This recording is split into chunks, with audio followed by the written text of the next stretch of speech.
সুপ্রিয় দর্শক মণ্ডলী, আমি একটা বিশেষ খবর দেওয়ার জন্যই আজকে এই ভিডিওটি করছি। যে আপনারা জানেন যে বেশ কিছুদিন ধরে আমরা যারা তপশিলি সম্প্রদায়ের মানুষ আমরা বেশ দুশ্চিন্তাগ্রস্ত অবস্থায় ছিলাম। সম্প্রতি ওই প্রত্যাগত নামে একটা চ্যানেল হয়েছে, চ্যানেলের যে অ্যাডমিন সে আমার ছাত্র, যদিও আমি তার সঙ্গে এখনও অবধি যোগাযোগ করতে পারিনি। তার যে তৎপরতা, তার যে কর্মকাণ্ড আমার খুব ভালো লেগেছে। এই তপশিলি সম্প্রদায়ের জন্যে, যারা মতুয়া নমশূদ্র সম্প্রদায়, তার জন্য যে কাজকর্ম করছে। তো বাপি বাড়ুই নামে আমার আর একটা ছাত্র রয়েছে, সেও বেশ এই বিষয়ে তৎপর হয়েছে এবং বেশ কিছু ছেলে নিয়ে আমাদের রাজ্যমন্ত্রীর যে পূর্ণমন্ত্রী অশোক কীর্তনীয় মহাশয় তার বাড়ি গিয়ে সেটা জানিয়েও এসছে যে সম্প্রতি এই যে 26 সালের যে নির্বাচন, এই নির্বাচনে ভারতীয় জনতা পার্টি আপনারা জানেন নিরঙ্কুশ গরিষ্ঠতা নিয়ে ক্ষমতায় এসছে। 4 মে আপনারা জানেন শপথও গ্রহণ করেছে এবং নবনির্বাচিত যে মুখ্যমন্ত্রী হিন্দু হৃদয় সম্রাট শুভেন্দু অধিকারী তার মন্ত্রিসভায় একটা গুরুত্বপূর্ণ পদ অলঙ্কৃত করছেন আদিবাসী সম্প্রদায়ের যিনি আদিবাসী কল্যাণ এবং উন্নয়ন মন্ত্রী ক্ষুদিরাম টুডু।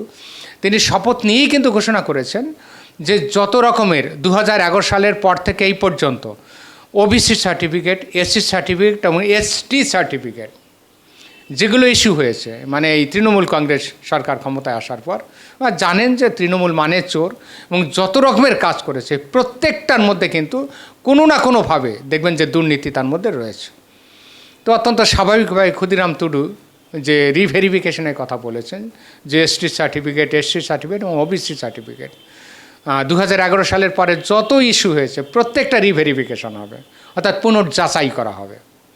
তো পুনর্যাচাই হলে যারা তপশিলি সম্প্রদায়ের মানুষ, আমরা যারা এসসি সম্প্রদায়ের মানুষ, ওপার বাংলা থেকে ধর্মীয় উৎপীড়নের ফলে এপার বাংলায় এসেছি, মানে এই ভারতবর্ষে আশ্রয় নিয়েছি, মোদির আশ্রয় নিয়েছি, অমিত শাহ স্মরণ নিয়েছি, আমাদের কিন্তু সবচাইতে বড় ক্ষতি হবে।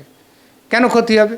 আসলে এপার বাংলায় এসে আমরা তো প্রকৃত অর্থে নমশূদ্র তপশিলি সম্প্রদায়ের মানুষ, তো আমাদের তো তপশিলি সার্টিফিকেট পাওয়ারই কথা, কিন্তু আমাদের কাগজ কোথায়?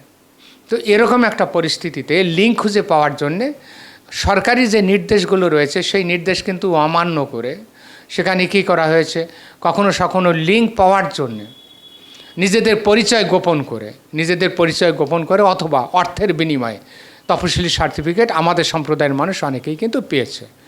সুতরাং রিভেরিফিকেশন হলে সবচাইতে বেশি ক্ষতিগ্রস্ত যারা হবে তারা কিন্তু এই তপশিলি সম্প্রদায়ের মানুষ, নমশূদ্র সম্প্রদায়ের মানুষ, যারা ওপার বাংলা থেকে রাতের অন্ধকারে মাতৃভূমিকে শেষ প্রণাম না করতে পেরে মা বোনের ইজ্জত রক্ষা করবার জন্য এপার বাংলায় এসে আশ্রয় নিয়েছে।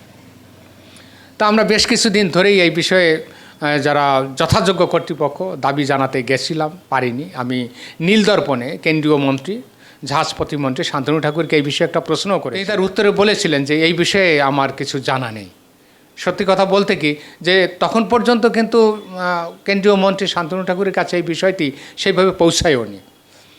তো যে খবরটি আপনাদেরকে দিতে আসছি, তো এই বিষয়টা নিয়ে ওই যে বললাম যে প্রত্যাগত নামে যে চ্যানেলটি রয়েছে, সমস্ত উদ্বাস্তু ছেলেরা আসলে 2011 সালের পরে এই এসসি সার্টিফিকেট করেছে নানাভাবে লিঙ্ক খুঁজে পাওয়ার জন্য অথবা অর্থের বিনিময়ে।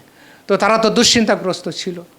তো এই যে বিষয়টা, এটা সোমা ঠাকুরের কাছেও পৌঁছে গেছিল। আপনারা জানেন যে 95 বাগদা বিধানসভার নবনির্বাচিত যে বিধায়িকা সোমা ঠাকুর, অল ইন্ডিয়া মতুয়া মহাসংঘের সংঘাধিপতি বাবা শান্তনু ঠাকুর সুযোগ্যা সহধর্মিনী, তিনি অল ইন্ডিয়া মতুয়া সংঘের যারা পদাধিকারী আছে তাদেরকে নিয়ে এই যে গত অধিবেশন পরশুদিন বা তার আগের দিনই হবে, তিনি আমাদের রাজ্যের মুখ্যমন্ত্রী হিন্দু হৃদয় সম্রাট শুভেন্দু অধিকারীর সঙ্গে সাক্ষাৎ করেন এবং 12 বিন্দু সহ একটা আবেদনপত্র, 12 বিন্দু সংবলিত একটা আবেদনপত্র, যেখানে দুটো প্রধান বিষয় রয়েছে। একটা হচ্ছে যে সিএতে যত দ্রুত সম্ভব উদ্বাস্তুদের নাগরিকত্ব দিতে হবে এবং এসসি সার্টিফিকেট 2011 সালের পরে ওপার বাংলা থেকে আসা ছিন্নমূল যারা আছে, যারা এসসি সার্টিফিকেট পেয়েছে, তাদের রিভেরিফিকেশনের ব্যাপারে তাদের প্রতি একটু কিন্তু নরম দৃষ্টি দিয়ে দেখার কথা বলা হয়েছে। উদার দৃষ্টিতে সেই বিষয়টা কিন্তু দেখতে বলা হয়েছে, যে যাতে এই সম্প্রদায়ের মানুষ কোনো সমস্যায় না পড়ে।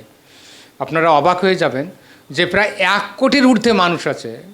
যদি এই সিএতে আবেদন করে পাওয়া যে নাগরিক সার্টিফিকেট, বিভিন্ন অফিস এখনও মান্যতা দিতে চাইছে না, যদি মান্যতা না দেয় বা মান্যতা দিতে টালবাহানা করে, সবচাইতে বেশি ক্ষতিগ্রস্ত হবে কিন্তু এই তপশিলি সম্প্রদায়ের মানুষ এবং তার প্রভাব পড়বে প্রায় 1 কোটি মানুষের উপর। তো সেই বিষয়ে আমাদের কিছু ছাত্ররা কিন্তু ইতিমধ্যে আমাদের শুভেন্দু অধিকারীর যে দপ্তর রয়েছে সেই দপ্তরেও কিন্তু একটা আবেদনপত্র দিয়ে এসেছে। তারাও কিন্তু খুব ভালো আশ্বাস আমাদের দিয়েছেন। সবচাইতে ভালো লেগেছে সোমা ঠাকুর এই অধিবেশনের আগে মানে অনুগ্রহপত্রটি তার কাছে দিয়েছেন। সেখানে কিন্তু তিনি অত্যন্ত খোলামেলা মানসিকতা নিয়ে বেশ খোলা মনে সোমা ঠাকুরকে বলেছেন যে এই বিষয়টা তিনি দেখবেন। তবে গুরুত্বপূর্ণ একটা কথা তিনি বলেছেন যে দেখুন, এখনও পর্যন্ত যারা সিএতে আবেদন করেনি প্রত্যেককে সিএতে আবেদন করতে বলুন।